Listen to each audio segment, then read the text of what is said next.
ایک بزرگ حج کے سفر پر جا رہا تھا۔ جب وہ ایک جگہ سے گزر رہے تھے تو ان کے ہاتھ میں ایک تھیلا تھا، اس میں کچھ پیسے تھے۔ اچانک ایک چور ان کے ہاتھ سے تھیلا چھین کر بھاگ گیا۔ جب چور کافی دور نکل گیا تب اچانک اس کی آنکھوں کی روشنی ختم ہو گئی۔ آنکھوں کی روشنی جاتے دیکھ کے اس چور نے رونا شروع کر دیا۔ جب لوگوں نے چور سے پوچھا بھائی کیا ہوا تو وہ کہنے لگا میں نے ایک آدمی کا تھیلا چھینا ہے، وہ کوئی بڑا اللہ کا قریبی بندہ لگتا ہے، میری آنکھوں کی روشنی چلی گئی ہے، خدا کے لیے مجھے اس کے پاس پہنچا دو تاکہ میں اس سے معافی مانگ سکوں۔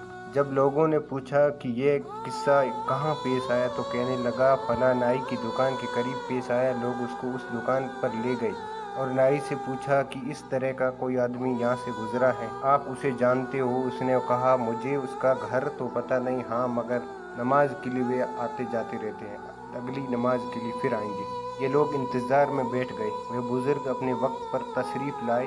لوگ اس چور کو ان کے پاس لے گئے تو اس چور نے جا کر ان کے ہاتھ پاؤں پکڑ لیے کہ مجھ سے غلطی ہو گئی، گناہ ہو گیا، نادم ہوں، شرمندہ ہوں، میری آنکھوں کی روشنی چھین گئی ہے، آپ اپنے پیسے واپس لے لیجئے اور مجھے معاف کر دیجئے تاکہ اللہ تعالیٰ میری آنکھیں ٹھیک کر دے۔ وہ بزرگ کہنے لگے کہ میں نے تو تجھے پہلے ہی معاف کر دیا۔ یہ سن کر چور بڑا حیران ہوا، کہنے لگا حضرت میں تو آپ کا تھیلا چھین کر بھاگا اور آپ کہتے ہیں کہ معافی مانگنے سے پہلے ہی معاف فرما دیا۔ وہ فرمانے لگے ہاں میرے دل میں کوئی بات آ گئی تھی۔ فرمانے لگے میں نے ایک حدیث پڑھی جس میں نبی اکرم صلی اللہ تعالیٰ علیہ وسلم نے فرمایا کہ قیامت کے دن جب میری امت کا حساب پیش کیا جائے گا تو میں اس وقت تک میزان کے قریب رہوں گا جب تک میری آخری امتی کا فیصلہ نہیں ہو جاتا۔ میرے دل میں یہ بات آئی کہ اگر میں نے اس چور کو معاف نہیں کیا تو قیامت کے دن یہ مقدمہ پیش ہوگا اور جتنی دیر میرے مقدمے کا فیصلہ ہونے میں لگے گا اللہ کے نبی علیہ السلام کو اتنی دیر جنت سے باہر رہنا پڑے گا، اس لیے میں نے معاف کر دیا کہ